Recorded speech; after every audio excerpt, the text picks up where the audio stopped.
Houzik ahanbada maru oiba pau. District Administration Technopal na ngarang thokibu order amagi matung ina Myanmar machasing na border lana More rom da chaksilakpa February 3 fauba athingba thamkhre.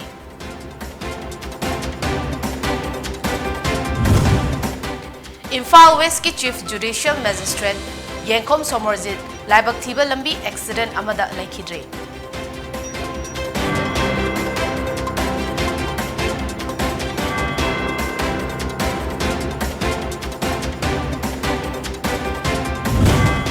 Amadi Lomi Singh na darkar laiba matamda har fangdabagi problem asi mari lainaba department na midyeng changbiu haina All Manipur Progressive Farmer Association gi president Konthauzam Thoibana haikre.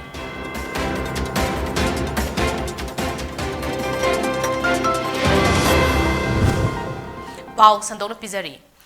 District Administration Technopal na ngarang thokibu order amagi matung ina Myanmar machasing na border lana More rom na sangsilakpa February 3 fauba athingba thamkhre. Haukiba numit kharani asida yumthangnana leiriba Myanmar romda hauzik akiba fangna sandorakliba COVID-19 amadi Omicron variant positive oibagi chang hegalakpadagi More border town More da sangsilaktuna Myanmar macha kayana More gi market singda potchai yonduna lalon itik tawriba sing athingba thamduna maramda Myanmar romda More police amasung commando gi apunba team amadi ICTC KSO More na halanki Hariba Kongtang asi COVID-19 amadi Omicron laina asidagi ngathoknaba mangzaunana lokhalakpa cheksin thaurangi saruk amani hairi. Imphal West ki Chief Judicial Magistrate Yengkom Somerjit Chahi Nifutaruk Apokpa Wai Kunjababu Leifam Kakching Mayai Lekai ngarang numidang pung nipan makhairom tarakpada khongjom lomdagi Imphal tamna mahaki Bolero dalakpada NS 102 gi Wangjing manakta leiba uningkhong mapada leiba nunggi block amada thengzinduna accident thokpada laikhidre.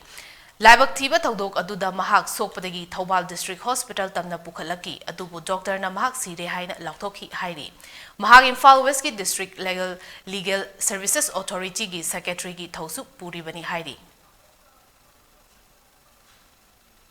Lomi Singh na darkar leraklaba matamda har fangdabagi problem asi mari lainaba department na midyeng changbiu haina All Manipur Progressive Farmer Association gi president Konthauzam Thoibana haikre.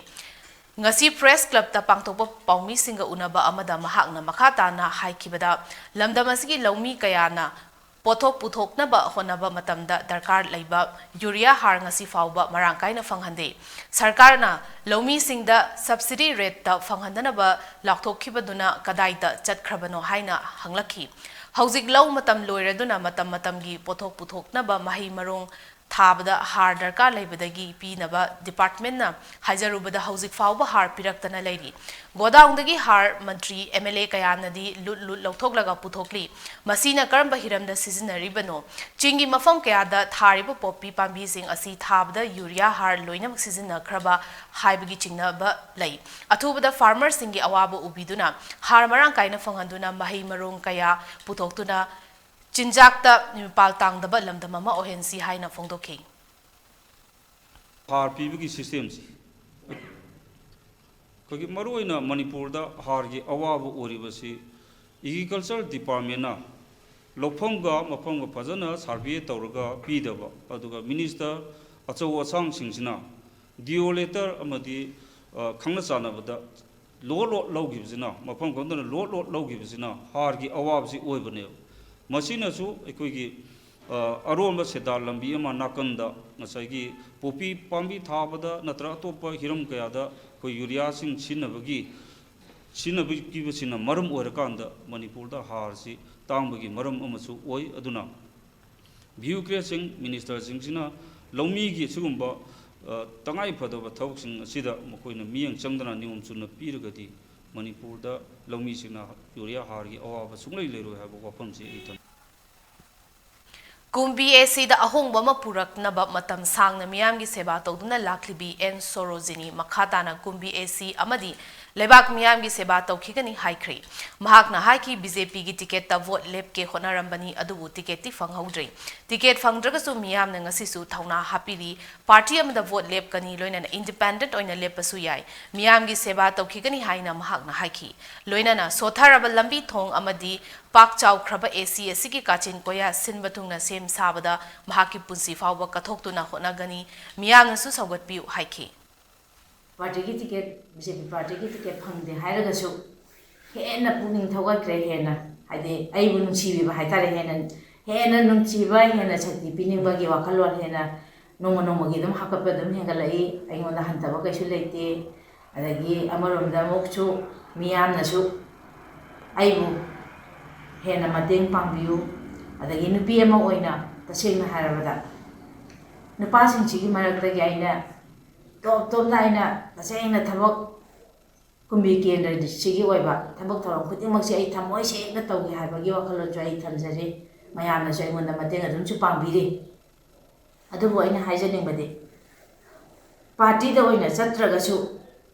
ꯑꯩꯈꯣꯏꯁꯦ ꯃꯤꯌꯥꯝꯒꯤ ꯁꯦꯕꯥ ꯇꯧꯕ ꯌꯥꯏ ꯃꯤꯌꯥꯝꯒꯤꯗꯃꯛꯇ ꯀꯠꯊꯣꯛꯄ ꯌꯥꯏ ꯍꯥꯏꯕꯁꯤꯃꯁꯨ ꯑꯩ ꯐꯣꯡꯗꯣꯛꯆꯅꯤꯡꯉꯤ ꯇꯔꯥꯅꯤꯊꯣꯏ ꯁꯨꯕ ꯃꯅꯤꯄꯨꯔ ꯂꯦꯖꯤꯁꯂꯦꯇꯤꯚ ꯑꯦꯁꯦꯝꯕ꯭ꯂꯤ ꯃꯤꯈꯜꯒꯤ BJPꯒꯤ ꯇꯤꯀꯦꯠ ꯂꯥꯎꯊꯣꯛꯄꯗ ꯃꯤꯡ ꯌꯥꯎꯔꯛꯈ꯭ꯔꯕ ꯅꯨꯡꯕꯥ ACꯒꯤ ꯗꯤꯡꯒꯥꯡꯂꯨꯡ ꯑꯦꯂꯥꯏꯁ ꯗꯤꯄꯨ ꯒꯥꯡꯃꯩꯅ ꯅꯨꯡꯉꯥꯏꯕ ꯐꯣꯡꯗꯣꯛꯈ꯭ꯔꯦ ꯃꯍꯥꯛꯀꯤ ꯊꯥꯡꯃꯩꯕꯟꯗ ꯂꯩꯕ ꯌꯨꯝꯗ ꯄꯥꯎꯃꯤꯁꯤꯡꯒ ꯎꯅꯕꯒꯤ ꯊꯧꯔꯝ ꯑꯃꯗ ꯗꯤꯡꯒꯥꯡꯂꯨꯡꯅ ꯍꯥꯏꯈꯤ prime minister home minister BJP national president ꯃꯅꯤꯄꯨꯔꯒꯤ chief minister BJP state president ꯑꯃꯗꯤ BJPꯒꯤ ꯋꯥꯀꯔ ꯈꯨꯗꯤꯡꯃꯛꯅ ꯂꯥꯛꯀꯗꯧꯔꯤꯕ ꯏꯂꯦꯛꯁꯟ ꯑꯁꯤꯗ ꯃꯍꯥꯛꯄꯨ BJPꯒꯤ ꯇꯤꯀꯦꯠꯇ ꯃꯤꯔꯦꯞ ꯑꯣꯏꯕ ꯐꯪꯍꯟꯕꯤꯕꯒꯤꯗꯃꯛ ꯍꯥꯏꯅꯤꯡꯉꯥꯏ ꯂꯩꯇꯅ ꯅꯨꯡꯉꯥꯏꯕ ꯐꯣꯡꯗꯣꯛꯆꯔꯤ ꯅꯨꯡꯕꯥ ACꯗ BJPꯒꯤ ꯇꯤꯀꯦꯠ ꯇꯥꯟꯅꯕ ꯏꯟꯇꯦꯟꯗꯤꯡ ꯀꯦꯟꯗꯤꯗꯦꯠ ꯈꯨꯗꯤꯡꯃꯛꯁꯨ BJPꯕꯨ ꯃꯥꯏ ꯄꯥꯛꯅꯕ ꯄꯨꯟꯅ ꯑꯃꯠꯇ ꯑꯣꯏꯅ ꯁꯄꯣꯔꯠ ꯇꯧꯅꯗꯨꯅ ꯀꯣꯡꯒ꯭ꯔꯦꯁꯄꯨ ꯃꯥꯏꯊꯤꯕ ꯄꯤꯁꯤ ꯇꯤꯀꯦꯠ ꯐꯪꯗꯦ ꯍꯥꯏꯗꯨꯅ BJPꯒꯤ ꯁ꯭ꯇꯦꯠ ꯄ꯭ꯔꯦꯁꯤꯗꯦꯟꯠ ꯑꯃꯗꯤ ꯆꯤꯐ ꯃꯤꯅꯤꯁꯇꯔ N ꯕꯤꯔꯦꯟꯒꯤ ꯄꯣꯁꯇꯔ ꯁꯦꯒꯥꯏꯕ ꯆꯩ ꯉꯥꯡꯕ ꯀꯌꯥ ꯇꯧꯔꯤꯕ ꯑꯁꯤ ꯇꯧꯕꯤꯒꯅꯨ BJP ꯑꯁꯤ ꯌꯥꯝꯅ ꯗꯤꯁꯤꯄ꯭ꯂꯤꯟ ꯂꯩꯕ ꯄꯥꯔꯇꯤꯅꯤ ꯍꯥꯏꯕꯁꯤ ꯃꯤꯌꯥꯝꯗ ꯎꯠꯄꯒ ꯂꯣꯏꯅꯅ ꯄꯨꯟꯅ ꯁꯄꯣꯔꯠ ꯇꯧꯃꯤꯟꯅꯁꯤ ꯍꯥꯏꯅ ꯃꯍꯥꯛꯅ ꯑꯄꯤꯜ ꯇꯧꯈꯤ A national party, a largest party in the largest democracy in the world. Sida party leadership, strong leadership, akoi honorable prime minister gi makha decisive oiba leaders ama makha da thabak tawningai haina ai BJP se join tawjabani adu akoi state da su akoi honorable chief minister yamna strong oina decisive oina akoi Manipur jati yamna leiraba sigumba concept yam afaba akoi honorable chief minister na haibagumna leikon amagumna lei afaba loina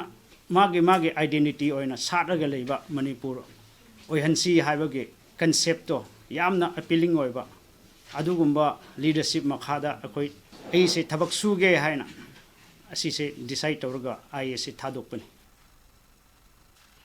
Bharatiya Janata Party BJPꯒꯤ ꯑꯣꯏꯅ ꯁꯤꯠ 60ꯒꯤ ꯃꯤꯔꯦꯞꯀꯤ ꯃꯤꯡ ꯂꯥꯎꯊꯣꯔꯛꯄꯗ ꯃꯍꯥꯛꯀꯤ ꯃꯤꯡ ꯌꯥꯎꯔꯛꯄꯗ ꯕꯤꯁꯅꯨꯄꯨꯔ ACꯒꯤ ꯍꯥꯟꯅꯒꯤ MLA ꯒꯣꯕꯤꯟꯗꯥꯁ ꯀꯣꯟꯊꯧꯖꯝꯅ ꯅꯨꯡꯉꯥꯏꯕ ꯐꯣꯡꯗꯣꯛꯈ꯭ꯔꯦ ꯉꯔꯥꯡ ꯃꯁꯥꯒꯤ ꯌꯨꯝꯗ ꯄꯥꯎꯃꯤꯁꯤꯡꯒ ꯎꯅꯕ ꯑꯃꯗ ꯅꯧꯅ BJPꯗ ꯌꯥꯎꯖꯔꯒꯁꯨ ꯄꯥꯔꯇꯤꯒꯤ ꯍꯥꯏ ꯀꯃꯥꯟꯅ ꯁꯛꯈꯪꯕꯤꯗꯨꯅ ꯕꯤꯁꯅꯨꯄꯨꯔ ACꯒꯤ ꯑꯣꯏꯅ ꯇꯤꯀꯦꯠ ꯄꯤꯔꯛꯄꯗ ꯃꯍꯥꯛꯅ ꯊꯥꯒꯠꯄ ꯑꯃꯁꯨꯡ ꯅꯨꯡꯉꯥꯏꯕ ꯐꯣꯡꯗꯣꯛꯈꯤ ꯂꯣꯏꯅꯅ BJPꯅ ꯃꯄꯨꯡ ꯐꯥꯅ ꯚꯣꯠ ꯀꯥꯗꯨꯅ ꯑꯅꯤꯁꯨꯕ ꯇꯔꯝꯒꯤ ꯁꯔꯀꯥꯔ ꯑꯃ ꯁꯣꯏꯗꯅ ꯃꯅꯤꯄꯨꯔꯗ ꯂꯥꯛꯀꯅꯤ ꯍꯥꯏꯈꯤ ꯄꯥꯡꯊꯣꯛꯀꯗꯧꯔꯤꯕ ꯃꯤꯈꯜ ꯑꯁꯤ ꯈꯠꯅ ꯆꯩꯅꯕ ꯇꯧꯕꯤꯒꯅꯨ ꯀꯅꯥꯒꯨꯝꯕ ꯁꯤꯡꯅ ꯇꯤꯀꯦꯠ ꯐꯪꯗꯦ ꯍꯥꯏꯗꯨꯅ ꯐꯤꯔꯥꯜ ꯃꯩ ꯊꯥꯕ ꯑꯣꯐꯤꯁ ꯊꯨꯒꯥꯏꯕ ꯅꯠꯇ꯭ꯔꯒ ꯐꯤꯔꯥꯜ ꯐꯨꯛꯂꯒ ꯂꯪꯊꯣꯛꯄꯅ ꯆꯤꯡꯕ ꯊꯕꯛ ꯇꯧꯕꯤꯒꯅꯨ ꯍꯥꯏꯈꯤ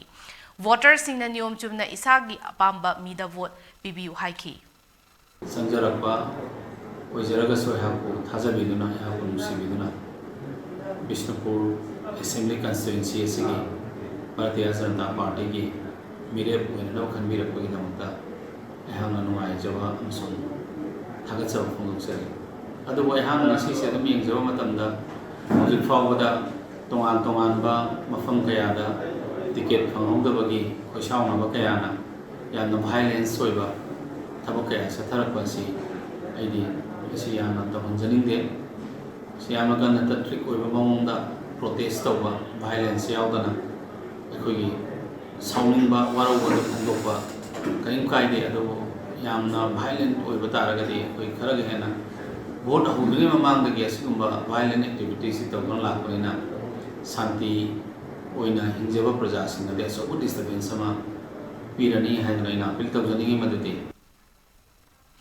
Lakadoriba Taranithoi Suba Manipur Legislative Assembly election Gidamak Bisnupur AC da BJP gi Mireb Oinaba Sem Saramba Ningthausam Joy Kumar da party asigi makok thongba luchingba singna BJP gi ticket pirak trabana maram oiraga BJP gi primary member oibadagi tokle haina Ningthausam Joy Kumar na ngasi phongdokre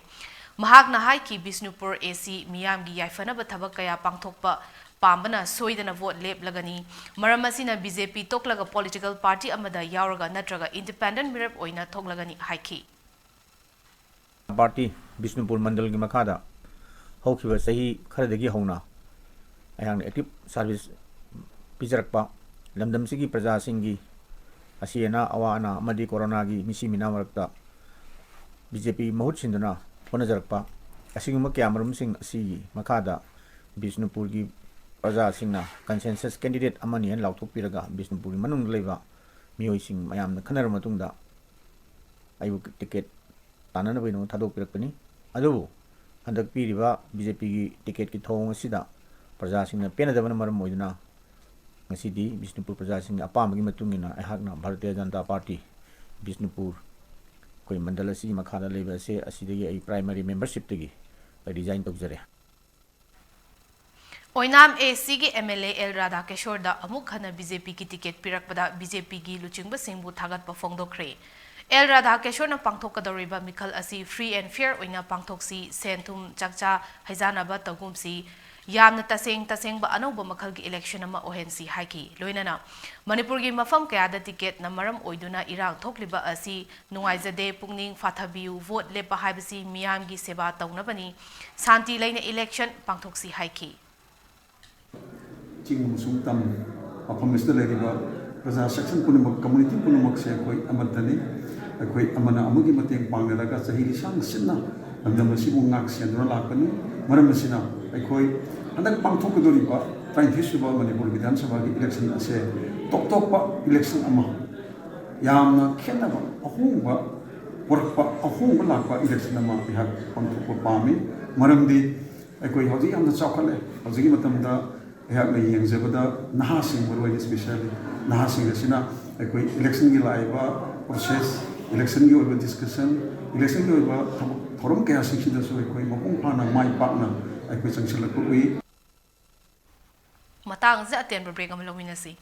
Karigumba dom yumda laiba anaba singi hidak kappa dressing tauba blood sample loba rice tube hapa catheterization hapa enema tobinaba experience lairaba nurse amati doctor thibada awaba thengnabirabadi wabiraganu Medlane Home Nursing Care Service Manipurna pungkunmari chukna adom yumda laktuna hidak kappa injection piba dressing tauba feeding tube hapa catheter hapa amadi makhal kya ge anaba sing experience lairaba doctor amadi nursing tuna mating pangzari akupa marol gi damak Medlane gi helpline number 9205987988 amukasu 9205987988 ta call tawna tanabiu natraga Google Play Store gi Medlane app download tawduna booking tawi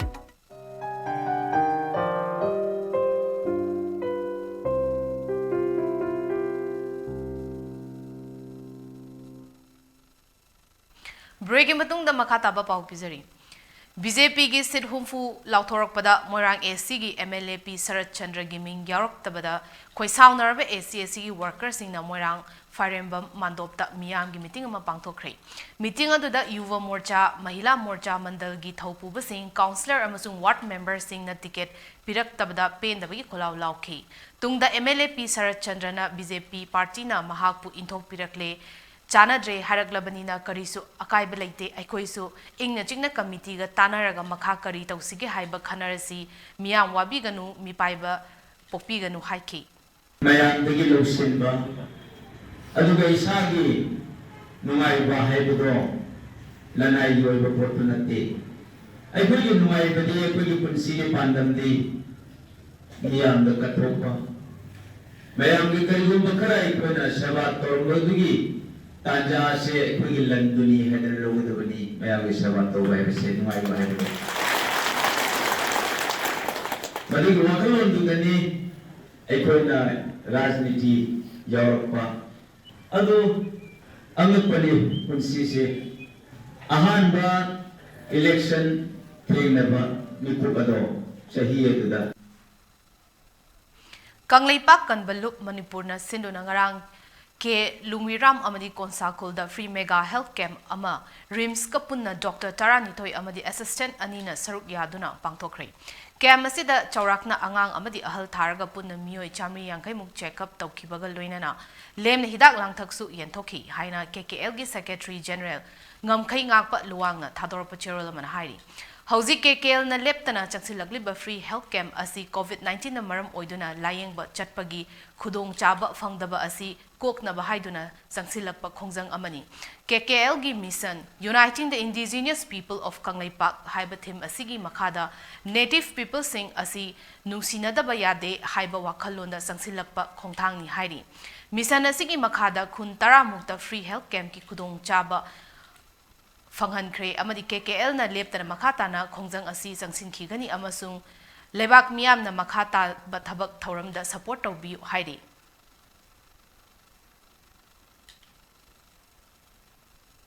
Taranitoy suba Manipur Assembly election da BJP gi mirep oigadaba singi ticket lauthorakpada wangkai AC gi oina Okram Henry da BJP gi ticket pirakpada Henry na PONYTV da harak tayamba phongdorakli. Katara Aigibu, Honorable CM, and Katara Hoki President Oibiribi, Madam Sarda, and the Hoi North in charge, and the National Spokesperson Joy Biriba,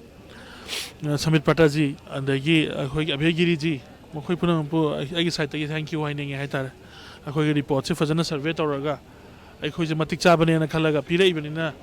Mokobu, thank you, Winding Hatar. A maximum de Dumpagani. Maximum. I know some of the Chamamaki Hyman Batoiko. Although a quite honorable CM na Hybedo, 30 plus, or you can have the Oigadova Maledum, or you can Kalegi side take it. Adona Lakadoba Sarkar City, Hanasudum Humanity, Sarkar Hydanum Kangni, Kagina Awana, the Asina Tokadobodo, can the government or he but to my Nanda Lakadori so. Adumak Oigani Hybetonegi side the Hanagis. Aduna Handak Lakadobi election city, BJP da. IMAIBL मैम IPAIPL मैम चिन्नाव मैम सिंगिने support तो विगल होइना ना कहता है अनोवा मणिपुर में ऑनरेबल सीएम ना मंगजरीबा मंगस्ते तो मैम ना सपोर्ट तो बियू है ना हाइजनिंग है ता thank you Indian Bodybuilding Federation gi meeting makhada chaliba chahi asigi March ki tang 13 dagi 16 fauba Sikkim gi Gangtokta pangthokadoriba 13 suba Women's Bodybuilding amadi mapan suba Men's and Women's Sport Physique National Championship lisingani kunitoi da saru yana da Manipur gi bodybuilder taramanga All Manipur Bodybuilder Association ambag na Khan Krihaina Association asigi General Secretary Yumlembam Sumantana Thadorapa Cherol amana fondorakli Cherol asina makha taraduna National Championship kidamak gym 13 dagi lakba sanaroi kunipan na saru yaraga pangthok khiba trial selection da yumfam oiraga bodybuilder taramanga asi Manipur gi mihut sinabagi damak khankibani amadi Manipur gi team asi Y Nilbir Singh na luchingani hairi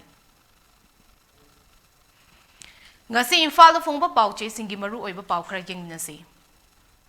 Sangai Express BJP gi mirep humphu gi ming lauthokre BJP की ticket पिरक ट्रबसु खोंगफम हल्लोय निसिकांता Congress मिरेप तरागा मापन गी Ming ngasi लाउथोकलगनी president चहुमगा कुन मापन positive ओइरगा चनीगा मरफुगा मरी फगतखी अहुम सीखी पोकनाफम BJP गी मिरेप लाउथोखरे केंद्र खरदा कन्ना यानिंगदबा उतली नौना चहुमगा कुन मापन पॉजिटिव ओइरे अहुम लैखिदे गांधी लैखिदबगी मार्टियर्स डे पांगथोखरे या स्कूल अमसुंग वांखैगी पोलिंग स्टेशन सिंग नुपी सिंगना पोलिंग पर्सनल ओइगदौरी हुयेन नामपाव काइनाथंगदा बीजेपी के कैंडिडेट हुंपुगी मिंग दिल्ली दगी लाउथोकलखरे टिकेट खुपी यानिंगदे अतोपा पार्टी दा वोट सोइदना लेपकनी डॉक्टर लोकेन लुपा लाख यांखै पियु हाइबदा पिहौदबदगी टिकेट पिरक्तबा माली N Biren Manipur peoples party की ऑफिस ता चंगथोक चंगसिन तौबदा था अनि थिंगजिनखरे नहारोल की थौदांग बीजेपी केंद्र हुंफुदा मिरेप ओइगदबा सिंगी लिस्ट लाउथोखरे सिटिंग एमएलए इराबोट रामेश्वर अमसुंग सरत टिकेट फंखिद्रे कांग्रेस की अनि सुबह फेस की लिस्ट अथुबदा लाउथोकलगनी लोकेन बीजेपी के टिकेट फंगौदबा सिंग रिजाइन तौखरे फिराल मई थाखरे थांगजम अरुण अमसुंग टीएच ब्रिंदा जेडीयू दा यावखरे कोसेम की थबक थौरम खुदिंगमक अथिंग बथमखरे अरोइबदा मरु ओइबा पाव अपुखदम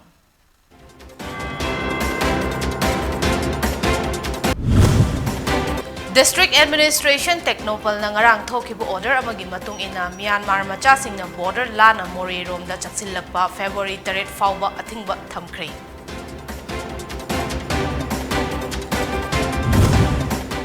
Imphal West ki Chief Judicial Magistrate Yengkom Somerjit laibak thiba lambi accident amada laikhidre.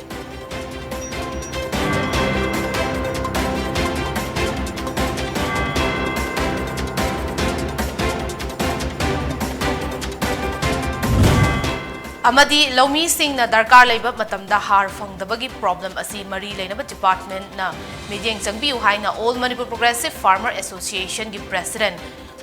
Konthauzam Thoibana haikre.